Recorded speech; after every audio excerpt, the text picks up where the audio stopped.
Okay, let's look at Appendix 1, how we handle a PV graph, or sometimes they call it a PV diagram. Okay, there are four special processes. One is called the isobaric, or it's called a constant pressure. The graph will look like a horizontal line. Okay, we have seen this graph before. Okay, if you refer to example 19 of your lecture notes. Okay, the BC. This is a horizontal line. It takes place at constant pressure. Okay, what's so special about constant pressure? It means we can use the formula to calculate the work done. It means we can calculate the work done, and work done will be just pressure times change in volume.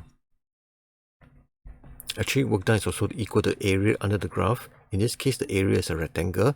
It's pressure, the height, times the change in volume, the width.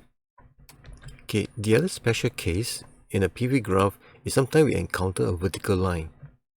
Okay, we also have seen this before. Okay, in lecture example 19, okay, dA, vertical line. This means that the volume is constant. Okay, the gas undergo changes in pressure, but the volume remain the same. So what's so special about a process at constant volume? It means that the work done is zero, no change in volume. The area is basically zero. Okay, and by the way, constant volume process is also called isochoric, or sometimes they call it isovolumetric. Okay, but actually the terminology doesn't matter. We won't test you on the terminology, as long as you just recognize that this horizontal line means constant pressure and this vertical line means constant volume. Okay, don't worry about the terminology.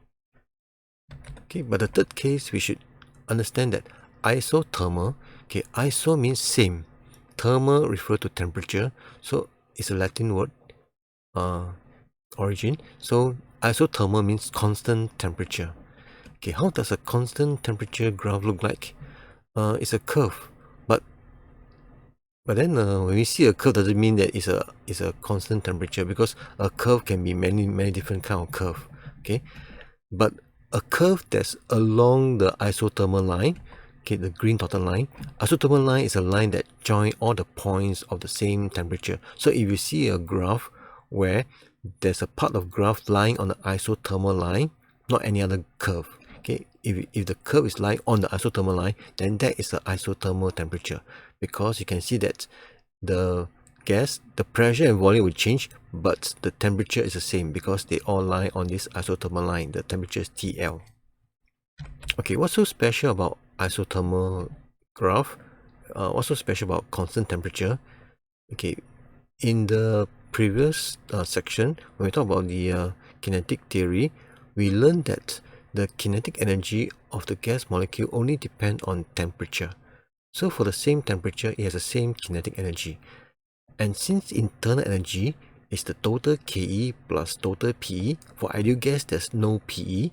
So for ideal gas, the internal energy is just the total KE. And since the total KE only depends on temperature, it follows that for ideal gas, if the temperature is constant, it means that internal energy will be constant. That means there's no change in internal energy. So that's the special thing about constant temperature graph, or any process that takes place at constant temperature. It means that the change in U, the internal energy, doesn't change. That means delta U is zero. Okay, in the previous example, the lecture example 19, although they draw a two curve, doesn't mean that it's isothermal. They didn't draw any isothermal line, so we can't tell whether this graph is it isothermal or not. So we can't assume they are isothermal. In fact, you can check. You can actually, if you want, you can check the temperature using the PV's NRT. You found that the temperature are not the same. So actually, these two curves are not isothermal curve. Okay, then there's also another special curve. It's called the adiabatic curve. But again, not all curves are adiabatic, just like not all curves are isothermal. There can be another curve, but it's not adiabatic. What does adiabatic mean? It means there's no heat flow during this process. Okay, the heat is zero. Okay, by seeing a curve doesn't mean we can't tell whether it's adiabatic or not. The question have to tell us that there's heat flow or no heat flow. So in this lecture example 19, we can't tell whether there's heat flow during this curve. We don't know whether they are adiabatic curve or not. The question will have to tell us. In fact, the question tells us, yes, the heat flow is 0. But the heat flow could be, in general, could be some other value, can be non-zero. Okay, so by looking at a curve, we can't tell whether there's heat flow or no heat flow. The question have to tell us that there is heat flow or no heat flow.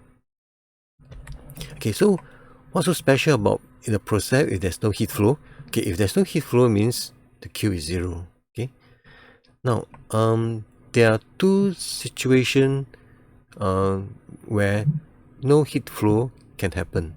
Okay, one of the two situations, the ideal gas, could be housed inside a well-insulated container. So if the question say that the gas is inside a well-insulated container, well-insulated means no heat can escape or get in.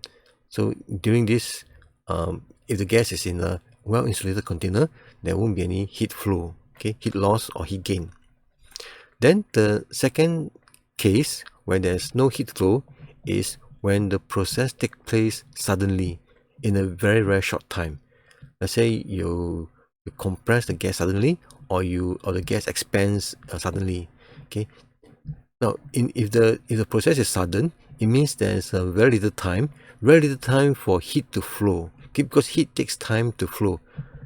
If the process takes place gradually, then the heat can flow. But if it's a sudden process, then we can take it as the heat flow is 0, okay, negligible, because the time is too short. So if the question mentions that the gas undergoes changes suddenly, then you can take it to be the heat flow is 0. Okay, so these are the 4 special situations you may encounter in a PV graph.